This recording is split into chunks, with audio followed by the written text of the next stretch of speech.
yesterday I asked Cole if it was going to rain day before yesterday, and he said yes. And then I said for how long, and he said 2 days, but he never even looked at the weather. And what we've determined is that anytime it rains in Kodiak, it rains for 2 days at least. Once it rains, it's 2 days, and then we'll see what happens after that. It's like Oregon but on steroids. It's like Oregon meets Wyoming.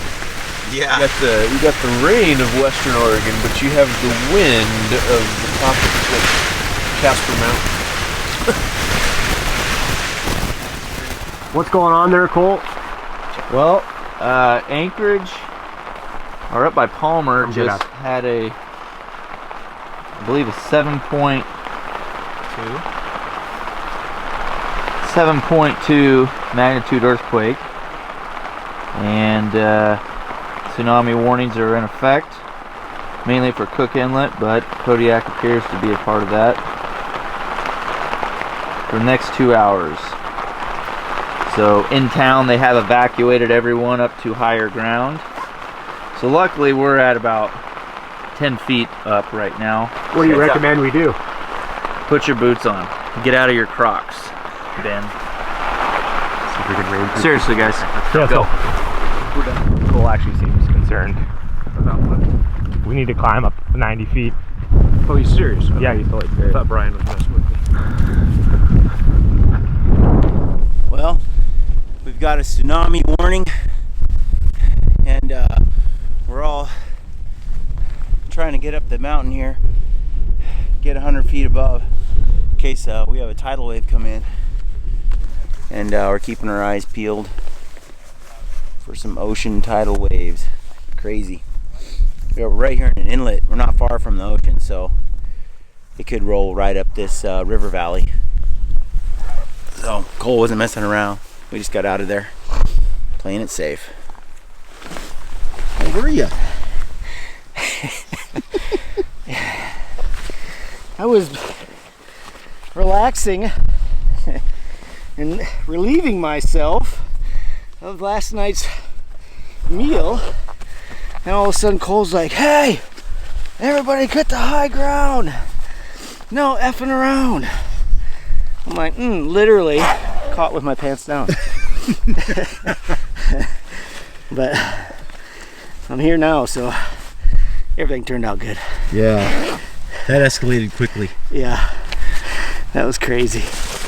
So Cole is texting the wives in case they see something on the news. We're on a pretty good glassing hill, so Yeah. you know, one way or the other, we're gonna see something pretty cool today. Wouldn't be a good hunting camp if you didn't have to do an emergency evacuation every now and again. That was crazy. Well, we need the full Kodiak experience. Yeah, the whole deal. Yeah. I was itching to get out of the tent anyway, so real, hey, whatever it takes. real Kodiak weather. Might get some salt water up here at the 80-foot mark. Is that how high we are now? We have to be up 100. We need to go a little higher. Minimum of 100. He figures we can run from here. I'm really fast uphill when there's a tidal wave behind me, so we'll see. But I think we're going to gain some extra elevation just to be safe. You ever have a case of the Fridays where you just get up and want to have one of those nice mediocre days right before the weekend, and then an earthquake happens, then you're gotta run out of your tent, run to high ground because of a tsunami that may come pouring over out there? If you haven't, then hey, great, I'm glad you're dry and warm. Good deal. But we're safe. We are. We're safe. We climbed to the top of Kodiak. Almost to the very tip top. Where there's no snow? Correct. It's the only spot. There's no snow at the top. Mm-hmm. Doing good, doing good. Well, there was supposed to be a wave hit 10 minutes ago. They don't know what size, but some sort of wave. That hasn't come, so every plane in Kodiak is up in the air right now.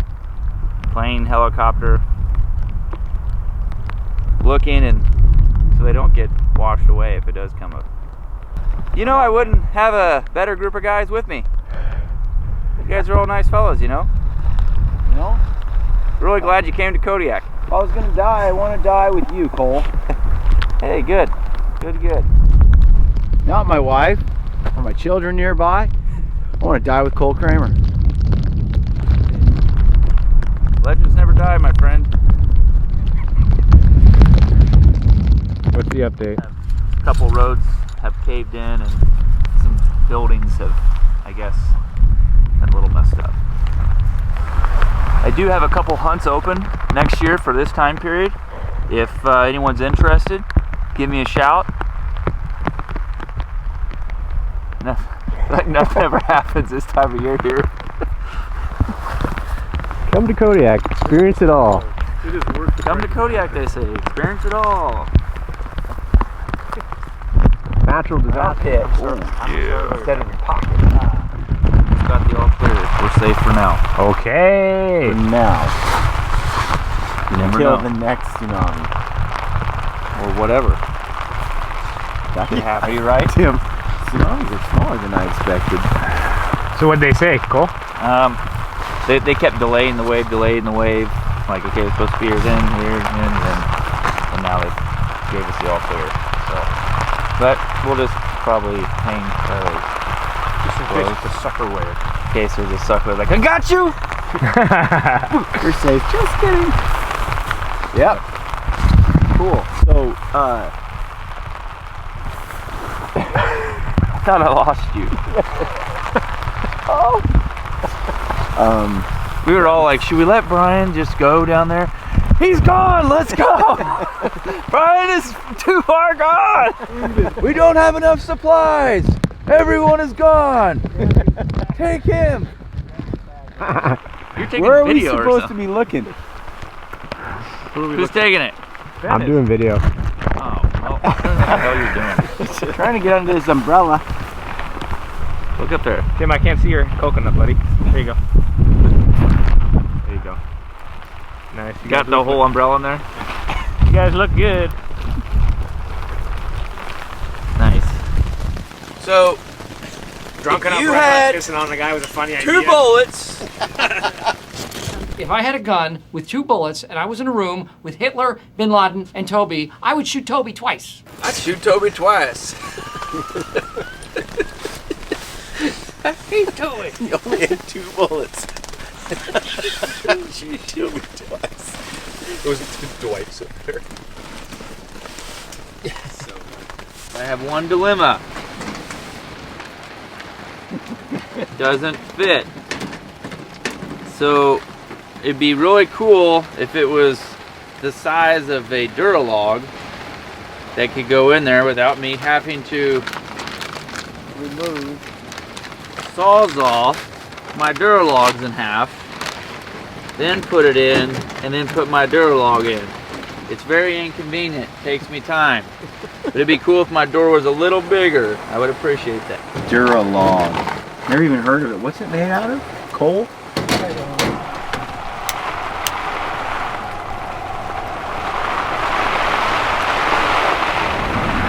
It's all natural.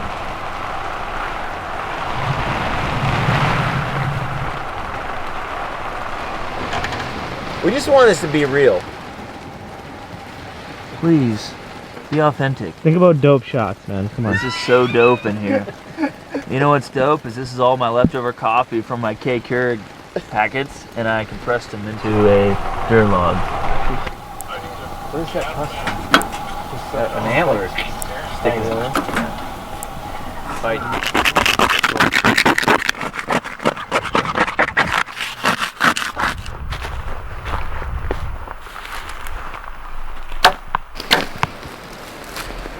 Yeah, so what are those little black, those areas that have the black lines across them?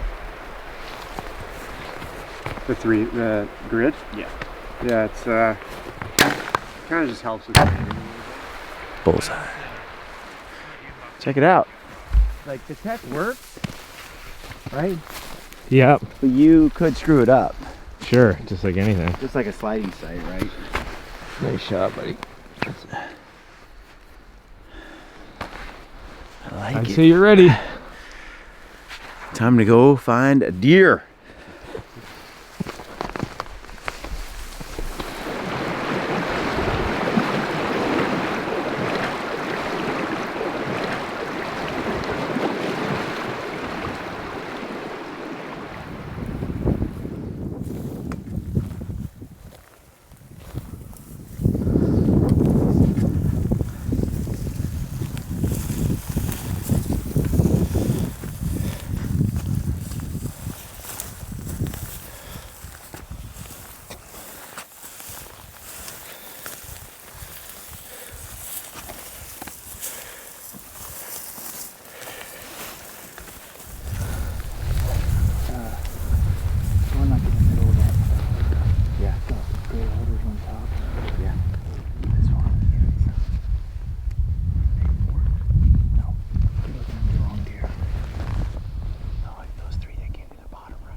the blades on the back. Yeah, I can see he's bladed.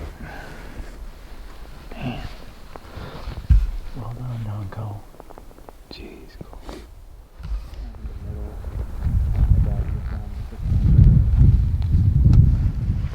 We're gonna just peek over this ridge, take a look with the spotter and see what he looks like.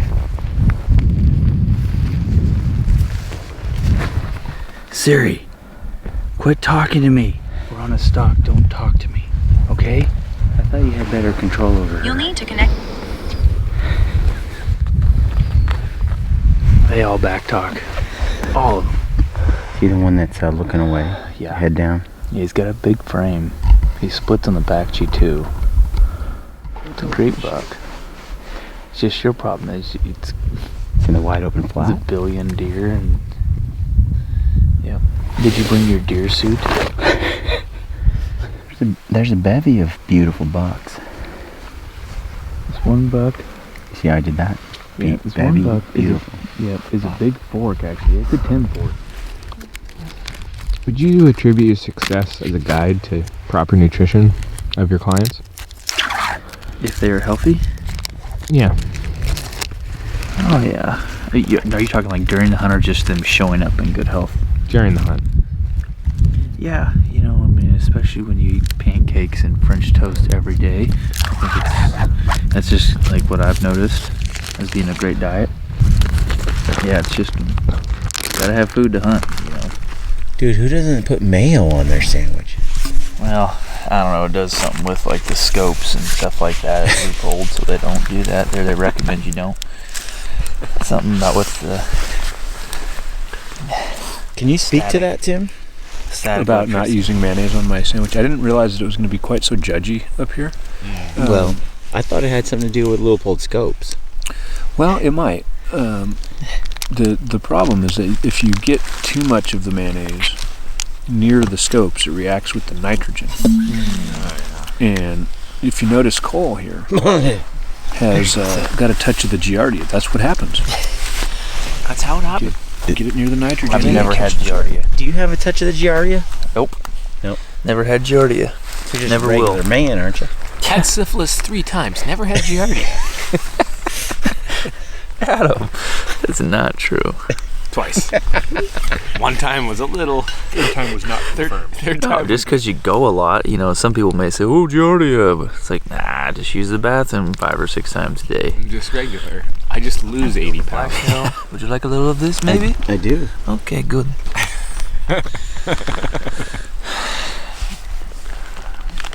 Blacktail turkey sandwich, right? Tim, you want some, buddy?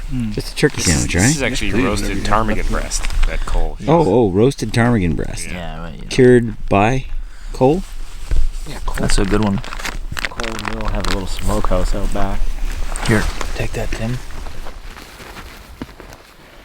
There's a big buck over there. And we're strategizing, right? The strategery Is underway. to get this buck is going to be unbelievable, but I think we can do it. Look at that deer. So we're gonna go around the back, sneak up on him.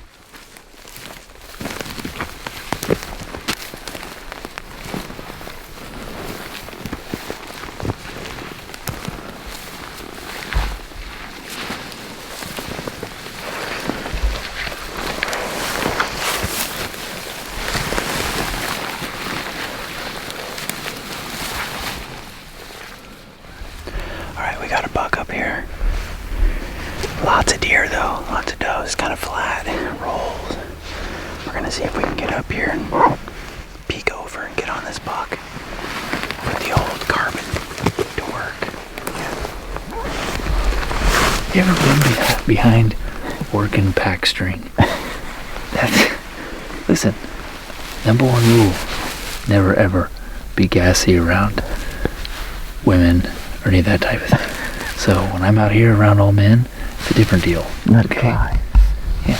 You fly that flag proud. I thought rule number 1 was never miss. Number one rule, never miss. Number two, when you're around men, okay to be gassy. Quit screwing around. Gee.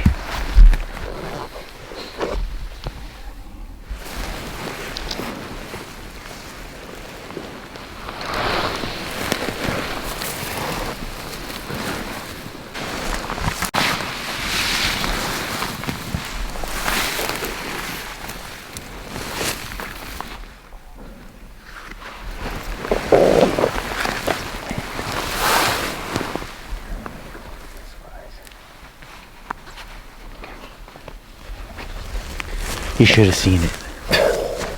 You should have been there. We, Cole? Yeah, go ahead. We were right there. I mean, we were right We were in the pocket. Yeah. Back pocket. But they evaded us at the last minute. The wind switched and the deer are gone. Had a nice little cross valley breeze all day, and then it went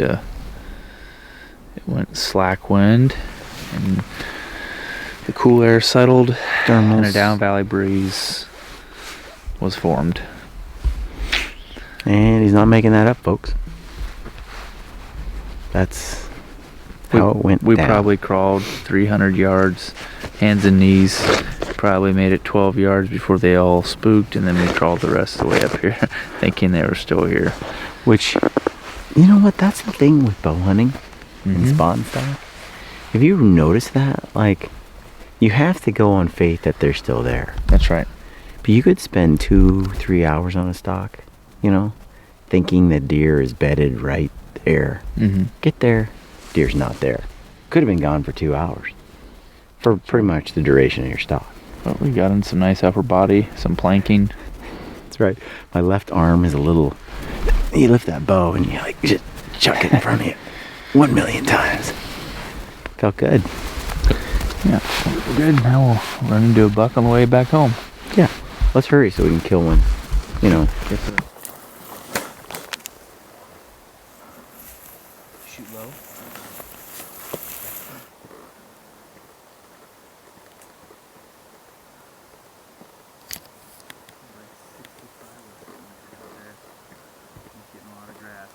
Zap.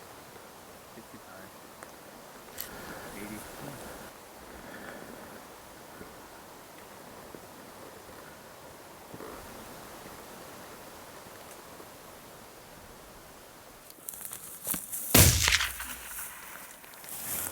Yeah, just let me know if you're in front of me.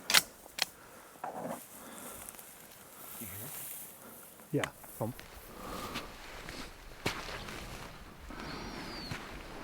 Well, what happened today, Bri? But as we were coming back to camp here at night, this buck came out, and then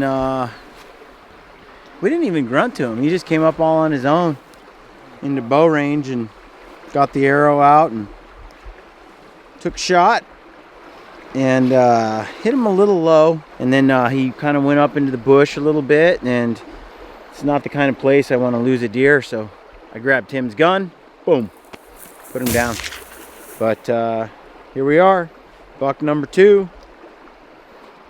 Yeah, I'm pretty stoked. So far, Kodiak has been incredible. We had 2 great days of weather. I'd like to see some snow. I would too, and I'd like to see Tim like make some epic shot on like a giant booner, you know, from in the sleet and rain. Like, I'd like it to be difficult, and then to see him achieve it. Right, Tim? Yes, sir. Go, Tim. This place is amazing. It's fun just being out here and watching Brian make his stalk and all of it. Right, it's a little overwhelming to finally actually be here. So happy to be here. Looking forward to a couple more days of this, regardless of what the weather does. And you got to hold a light tonight.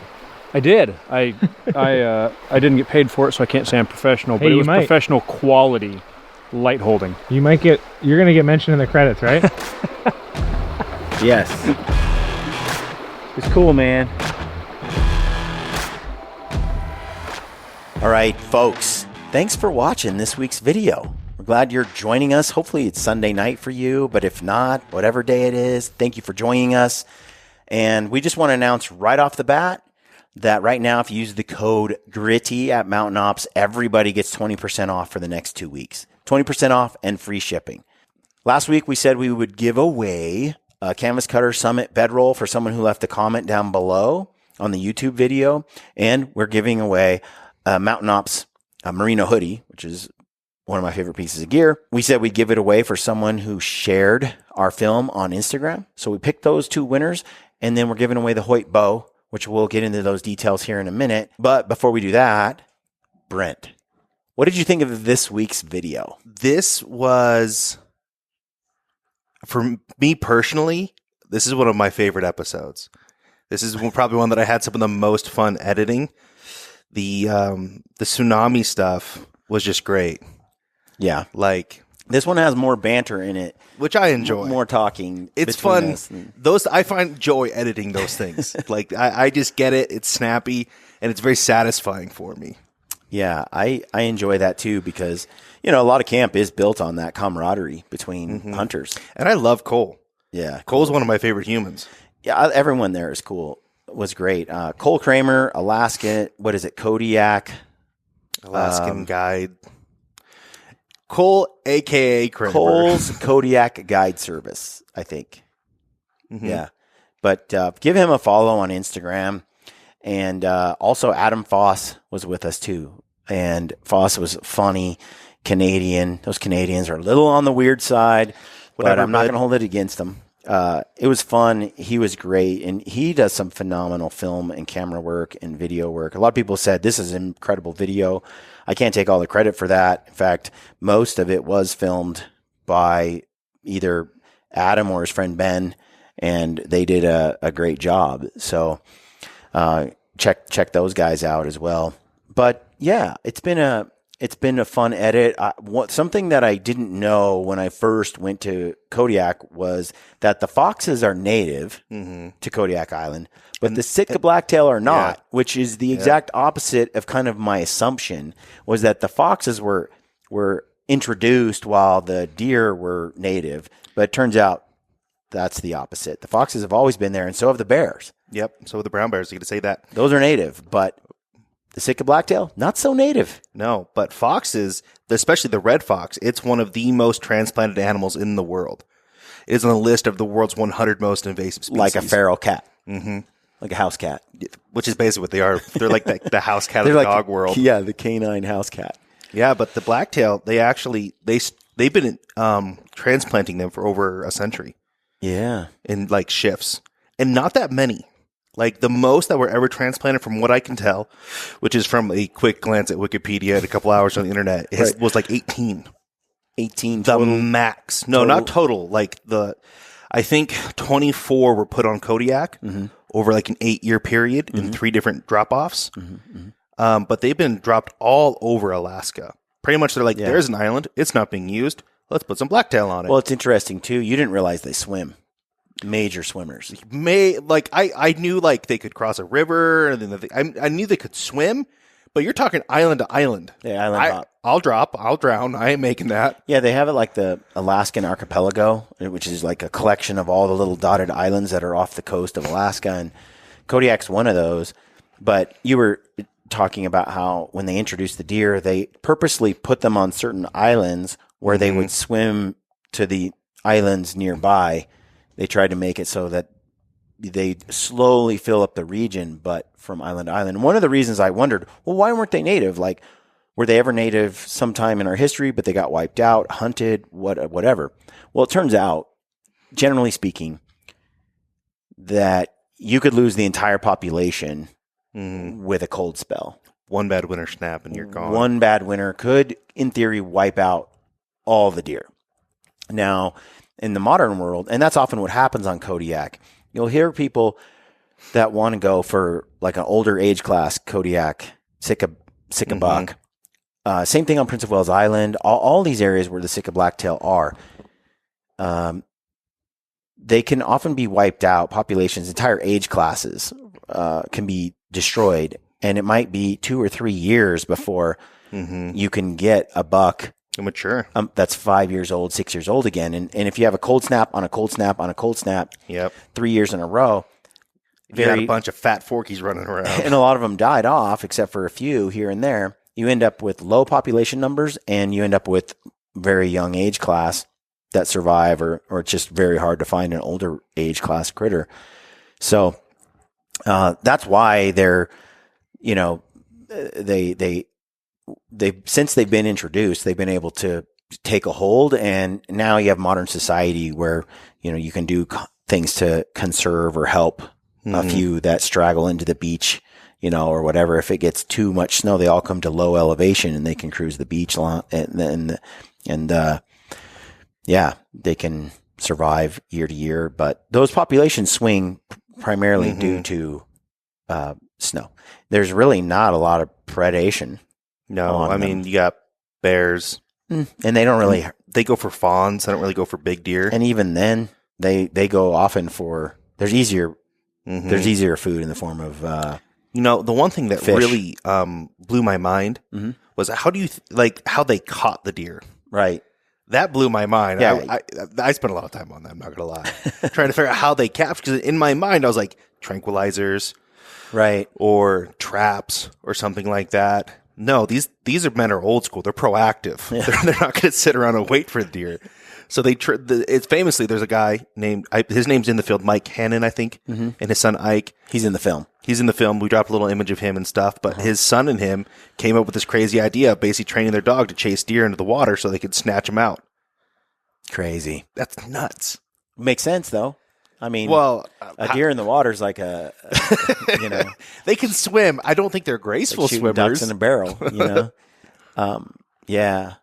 I've seen deer swim. I've been driving across like the Willamette River and stuff, and there's like a buck in the water swimming, across, or in Washington, which just seems so bizarre. In the ocean inlets, right at the mouth, and you're like, I don't know. It just seems like there's also orcas running around and other things too. You would think like the only thing that would drive them into the water would be a predator.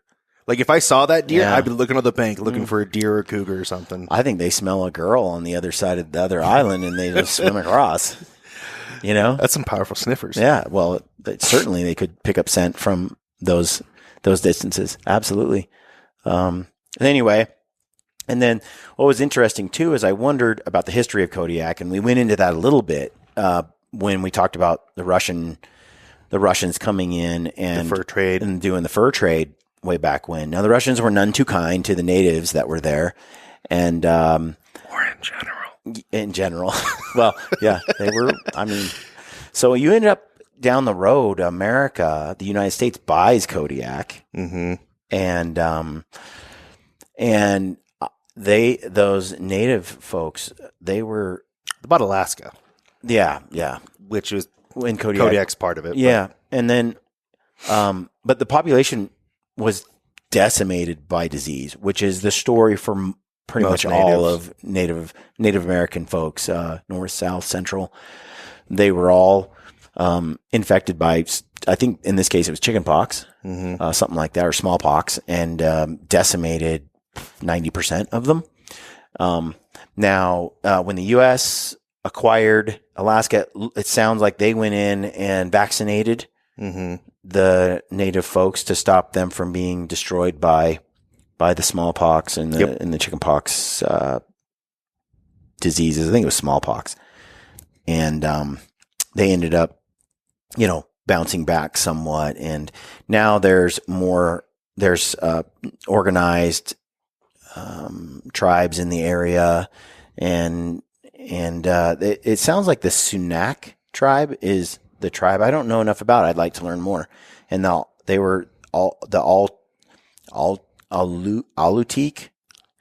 I'm sure that's how you say it. Yeah, sure. And that's the sort of the overarching group was the Aleutian, maybe. Alutiiq, something like that. I don't know, but they're the overall. They speak similar languages, and the Sunak sounds like the tribe that was right there on Kodiak itself. And it's interesting when you start traveling to different parts of the world and you start looking at the history of that place, and you realize that your invasive species on Kodiak is the Sitka deer, which is thriving. And your native was actually the bear and the fox. It's pretty interesting, to learn all that stuff. So I hope you guys enjoyed that and like all the content we're producing. We're doing some giveaways and we want to talk about those.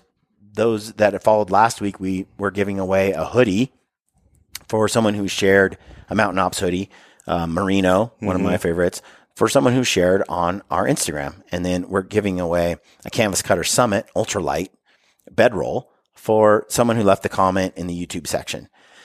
And we picked those 2 winners. We're going to announce those in just a minute. And we're also doing the giveaway for our Hoyt bow. And we have a Hoyt RX4 Ultra that we're giving away that retails for $1,750. And to be entered to win that bow, you'll need to become a member or a supporter over on our locals page. And for those that don't know, Ryan Lampers and myself, we've started a gritty, stealthy community over at locals.com. And over there, if you become a supporter, and it's $7 a month, you get access to exclusive content and footage over there and podcast content, as well as a community, like a private Facebook group or where you can interact with the community. The community is growing. Pretty cool. I get to see everyone's comments and posts and engage with a really good group of people. And I'm excited about building that out. And we don't have a film to drop next Sunday on YouTube, but we will be dropping films on our locals page. So if you want to catch those in the next couple of Sundays, go join us over at locals and you won't have a break in your films for the next couple of weeks. But then there will be a break. Yeah. So for now, though, we didn't have time we have one more episode from this Kodiak series, but we just haven't had time to produce it. Got too much going on right now. So we'll release that, but it's going to have to go down the road. Yeah. But we do have a couple of films mostly done and ready to go on the locals groups, Gritty Stealthy group. So go over there, join us, become a supporter and get access to those films next Sunday. Check it out over there.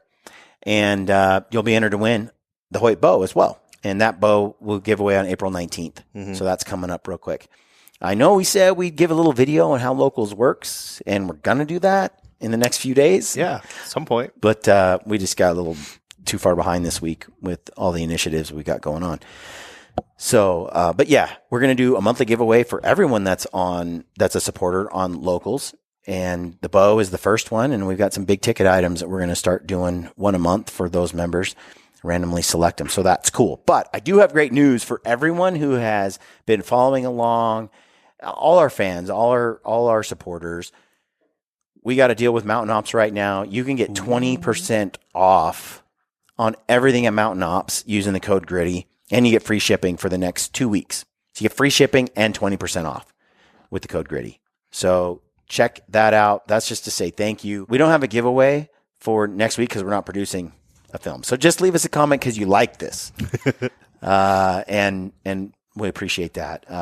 So Brent, who did we grab for the bedroll from Canvas Cutter? A man by the name of Tyson Taylor. Tyson Taylor, congratulations. And Tyson says, "Oh man, I tell you, coming from a long line of fur trappers, this video hit the heartstrings. Those foxes are beautiful animals and makes Kodiak very appealing to go to in the future. Great job, Mr. Gritty. Love every video you put out. Hope you have a great Easter Sunday." Yes. Thank you. Did you have a good Easter Sunday? I did. Oh, cool. So he's the new winner of the new Canvas Cutter Summit, the ultralight bedroll. We did a podcast on that. You can go back and check that out if you're interested. There's also links below in the description field if you want to check out Canvas Cutter and what's there. And if you use the code GRITTY, you do get a discount there for anything that you buy, including the new Ultralight Summit bedroll, which is a pretty cool product. And then we picked a winner for Instagram. And that winner is Jordan Larrington. It's hard to say on Instagram. But he said, "Brian Call has now raised the bar in the hunting film industry. Your move, world." I like that. Appreciate that. So we've got a Mountain Ops hoodie. So for you, Jordan Arlington. So send us your size, DM us, send us your address. Same for Tyson Taylor. Send us your address, and we'll get we'll get that bedroll shipped out to you ASAP. And like I said, use the code GRITTY right now. Everybody, GRITTY at Mountain Ops. Everybody gets 20% off for the next 2 weeks. 20% off and free shipping. Thanks for tuning in. Stay gritty.